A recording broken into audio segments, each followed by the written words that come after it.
নমস্কার, আমি ডক্টর সুদীপ হালদার। আজকে যেটা নিয়ে আমি আলোচনা করব সেটা একটি কোশ্চেন, যেটা আমার চ্যানেলে রিসেন্টলি আমি পেয়েছি। যে একজন আমার কাছে কোশ্চেন করেন যে স্টেজ 3 ব্রেস্ট ক্যান্সার, তো সেটার ট্রিটমেন্ট উনি এক জায়গায় করাচ্ছেন। তো তিনি অসহায় বোধ করছেন এবং এটা থেকে উনি পেশেন্ট কি এটা থেকে সেরে উঠবে। তো এখন এই কোশ্চেনের তিনটে পার্ট রয়েছে, তিনটে ভাগে আমরা যদি আলোচনা করি। যে স্টেজ থ্রি বলতে কি বোঝায়, 2 নম্বর হচ্ছে যে কিউরেটিভ, মানে এটা সেরে যাওয়ার ব্যাপারটা মানেটা কি, আর 3 নম্বর কেন পেশেন্ট বা তার বাড়ির লোক যখনই ক্যান্সার ডায়াগনোসিস হয় বা ভাবে বা সাসপিশন হয়, যখনই আমরা কাউকে বলি পেশেন্টদেরকে বা বাড়ির লোককে যে এটা এক ধরনের ক্যান্সার, তখন কেন তারা অসহায় বোধ করে। তো এই তিনটে পার্টে যদি আমরা ভাগ করি, স্টেজ এবং গ্রেড, এটা নিয়ে আগেও আমি আমার চ্যানেলে ভিডিও করেছি, যেটা আপনারা দেখতে পারেন। যে স্টেজিং যদি আমি সংক্ষেপে বলতে চাই, যে কোনো স্টেজিং এর ক্ষেত্রে একটা হলো টি কম্পোনেন্ট মানে টিউমার, একটা হলো নোডাল কম্পোনেন্ট মানে ওই যে টিউমারটা, ধরা যাক ব্রেস্ট ক্যান্সারের সাইজ কত সেটা দিয়ে আমরা টিটা দেখি, মানে টিউমার সাইজ। এন মানে ওই টিউমারটা আশেপাশে যে অ্যাক্সিলারি লিম্ফ নোড বা গ্ল্যান্ডে গেছে সেটা দেখি আমরা নোডাল, কতগুলো নোড বা ম্যাটেড মানে জড়িয়ে রয়েছে কিনা, মোবাইল কিনা, এরকম বিভিন্ন প্যারামিটার দেখে আমরা ক্লিনিক্যালি, এবং পরে যখন অপারেশন হওয়ার পরে যখন বায়োপসি হয় তখন তার রিপোর্ট দেখে আমরা ঠিক করি যে এটা এন মানে নোডাল স্ট্যাটাসটা কি, আর এম মানে দূরবর্তী কোনো জায়গায় ক্যান্সারটা ছড়িয়ে পড়েছে কিনা। তো সেটা অপারেশন হোক বা ট্রিটমেন্ট শুরু হওয়ার আগে আমাদের বিভিন্ন রকম সিটি স্ক্যান বা পেট সিটি স্ক্যান করে দেখে আমরা ঠিক করি যে কোন স্টেজে রয়েছে। তো এখন স্টেজ 3 মানে যদি খুব সংক্ষেপে বোঝা যায়, স্টেজ 1 আর 2 হচ্ছে মোটামুটি ভাবে ধরা যায় আর্লি স্টেজ ক্যান্সার। স্টেজ 3 হচ্ছে লোকালি অ্যাডভান্স, মানে আর্লি স্টেজ নয় কিন্তু এরকমও নয় যে স্টেজ 4 বা ছড়িয়ে গেছে বা মেটাস্টেটিস নয়। তো stage 3 locally advance breast cancer, এবং আমাদের দেশে যে কোনো জায়গাতেই এখনো পর্যন্ত আমরা কিন্তু এই স্টেজ 3 অবস্থাতেই পেশেন্টকে আমরা পাই, যেখানে ব্রেস্ট ক্যান্সার নিয়ে পেশেন্টরা প্রেজেন্ট করে। মোর দেন 50%, 40%, ইভেন কোনো কোনো জায়গায় 60% পেশেন্ট আমরা পাই যেখানে স্টেজ 3 অবস্থাতেই পেশেন্টরা প্রেজেন্ট করে। এবং এই স্টেজ 3 প্রেজেন্ট করার সময় আমাদের ট্রিটমেন্টের দিক থেকে হয়তো আলাদা করে কিছু চেঞ্জ হয় না, কিন্তু যে কোনো ব্রেস্ট ক্যান্সারের যে তিনটে মেন ট্রিটমেন্ট, একটা অপারেশন, একটা হচ্ছে কেমোথেরাপি, একটা রেডিওথেরাপি, প্লাস মাইনাস কিছু কিছু টার্গেট থেরাপি বা হরমোন থেরাপি, এগুলোর উপর সমন্বয়ে ভিত্তি করে আমাদের করা হয়। এবং অনেক ক্ষেত্রেই অ্যাকর্ডিং টু ডিফারেন্ট রিপোর্ট, যে আমরা হয়তো আগে কেমোথেরাপি দিই, তারপর অপারেশন করা হয়, তারপর রেডিয়েশন লাগে, তো এরকম একটা পারমুটেশন কম্বিনেশনে আমাদের ট্রিটমেন্ট করতে হয়। এখন এই স্টেজ 3 থেকে কি কিওর করা সম্ভব? তো মোটামুটি ভাবে অ্যান্সার হচ্ছে হ্যাঁ, কারণ এটা কিউরেটিভ যে একটা পেশেন্ট 3 নম্বর অবস্থায়, 4 নম্বরে যখন কোনো ক্যান্সার চলে যায় তখন সেটাকে সারিয়ে তোলা যায় না, হয়তো কমিয়ে রাখা যায়।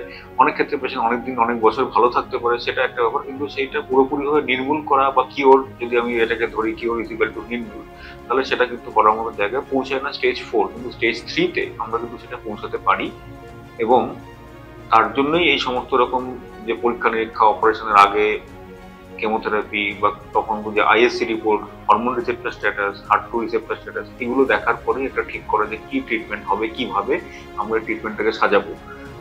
কিন্তু এটা বলাটা খুব দরকার যে সমস্ত স্টেজ 3 পেশেন্ট কিন্তু সবসময় যে কিওর হয়ে যাবে সেরকম নয়, কিন্তু কিওর হওয়ার মতো জায়গা থাকে, এবং সেইভাবে আমাদের ট্রিটমেন্টটাকে আমরা চালিয়ে যাই। এবং ট্রিটমেন্ট পরবর্তী ক্ষেত্রে আমাদের ফলো আপ করতে হয়।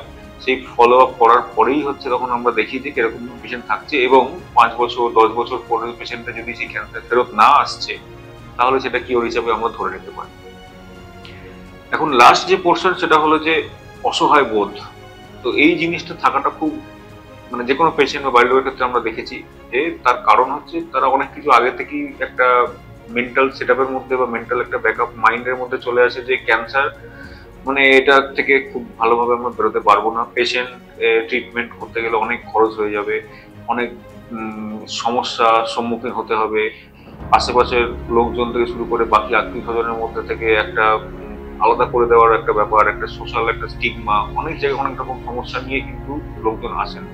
তো আমাদের না সেই জায়গাটা থেকে বেরিয়ে আসতে হবে, কারণ আমাদের যে ডাক্তারবাবুকে আপনি দেখাচ্ছেন বা যে ইনস্টিটিউশনে আপনি দেখাচ্ছেন, যেখানে আপনার ট্রিটমেন্ট চলছে, তাদের প্রতি একটা ভরসা রাখতে হবে, তাদের সঙ্গে কথা বলতে হবে, আপনাদের কোনো কোয়ারি থাকলে তাদের সাথে কথা বলতে হবে যে কিভাবে আমরা ট্রিটমেন্ট করছি, কি ভাবছি, কি সমস্যা হতে পারে, এবং আপনাকে সেই জায়গাগুলো থেকে এগোতে হবে। এবং যখনই আপনি এই জায়গাটা থেকে এগোতে পারবেন, যে আপনি নিজের জিনিসটা বুঝতে পারলেন যে হ্যাঁ আপনাকে এই কাজটা করতে হবে, তখনই দেখবেন আপনি কোথাও না কোথাও কখনো না কখনো কোনো একটা ভালো কোম্পানি বা অ্যাকম্পানিমেন্ট করার মতো একটা লোক পেয়ে যাচ্ছেন। সেটা একটা অন্য পেশেন্টের বাড়ির লোক হয়ে যেতে পারে, একটা পাশের বাড়ির লোক হতে পারে, একটা কোনো ডাক্তার হতে পারে, একটা কোনো নার্স হতে পারে, যে কেউ ওটা চলে আসতে থাকে। এবং সেই সময় যতক্ষণ না আপনি এটাকে অ্যাকসেপ্ট করে এগোচ্ছেন, ততক্ষণ দেখবেন যে হ্যাঁ আশেপাশে কেউ নেই।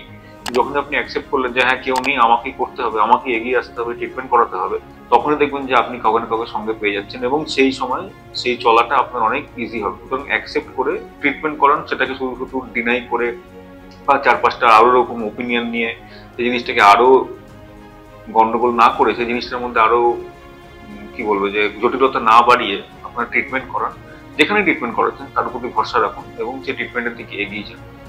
তো এটাই ওই কোশ্চেনের একটা অ্যান্সার ছিল যে স্টেজ 3-তে হ্যাঁ কিওর করা সম্ভব, কিন্তু সেটা সময় সাপেক্ষ। আগে থেকেই বলা সম্ভব না হ্যাঁ ইনি কিওর হয়ে যাবেন, সেটা আমাদের টাইম দিতে হবে।